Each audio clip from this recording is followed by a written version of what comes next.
Back now at 8:19 with more of our special series, How to Live to 100.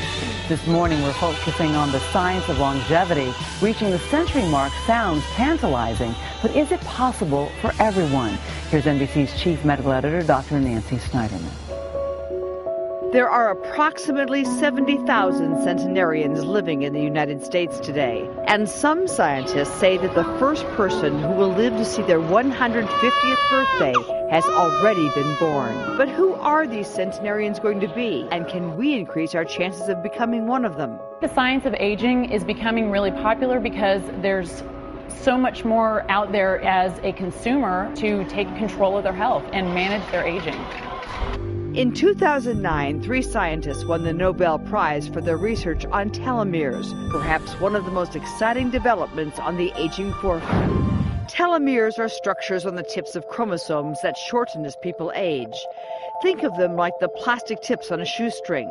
People with shorter telomeres are more likely to develop illnesses and die earlier. The science is far from complete, but some laboratories have seized on this opportunity and are offering tests that measure a person's telomere length. SpectraCell Laboratories is the only lab in the United States to offer telomere testing.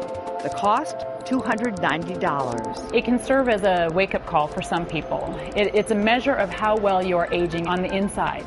So for some people, it can tell them that maybe they're aging faster than they expect, and maybe they can make some major lifestyle changes. Hi, Howard. I decided to be my own guinea pig and with a simple blood test, see what my telomeres had to say about me. I hope I slide out at home plate. That's all I'm asking for. But if our telomeres are short, is there a way to make them longer? That's where Dr. Gil Atzman and his team at the Aging Lab at Albert Einstein College of Medicine are focusing their research. But they caution that the science is still trying to catch up to people's hopes. Why is everyone looking to telomeres as this new exciting frontier in medicine? People think it can serve as a biomarker for prediction of how long they're going to live. But like prediction, it can be to this side or this side. SpectraCell believes their test is for real. It does not tell you when you're going to die or how long you have to live. It just tells you how well you're aging and helps you manage that. Is it safe to say that this is an extraordinarily exciting development in the lab, but it is not ready for public use? Yes.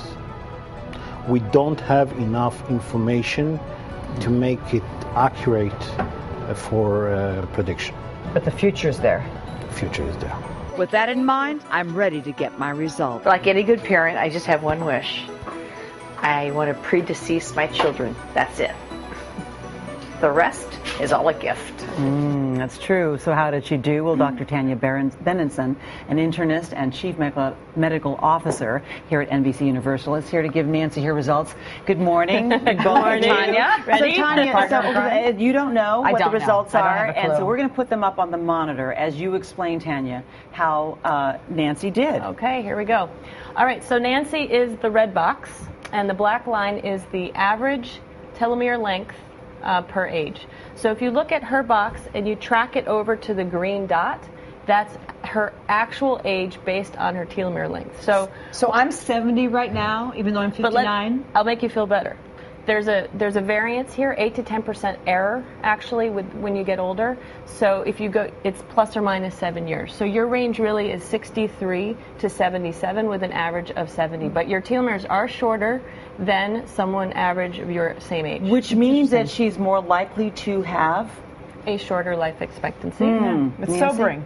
Well, I think I mean, look, it's a variable. I could get hit by a bus this afternoon. Please don't. But thank you. But what's interesting to me looking at that is that I'm probably the first in my generation to really be affected by everything environmental. I'm a fast food kid. I grew up around cigarette smoke. I wasn't perfect in college. I've had some excess alcohol in my past. But you work out. You eat healthy. You're I'm not stupid. Every one of those little things takes a hit. So that to me says you can override your genes. You can override environmental factors. So perhaps even though I've cleaned up my act since then, I live a pretty good life now. There's still room for improvement. There definitely is, because your genes are set, but how your genes are translated and transcripted, you have an effect with your lifestyle choices. Well, on that point, then, you talk about what you can do. Ask for nutritional profile tests, take your medications, exercise, decrease body fat, meditate, reduce stress. You know, that last point may be adding well, to the your number stress there. is huge, and I must tell you, this doesn't shock me. No. It's sobering It to shocks me. me, though. It's sobering to me, and I wish it weren't what it is. But I can't tell you that I'm absolutely shocked. I expected to not get a great result and to sort of tell myself to get my act together. Okay, but does that mean, I mean, the question Sleep, is, for stress, $290, work. anyone can have this test.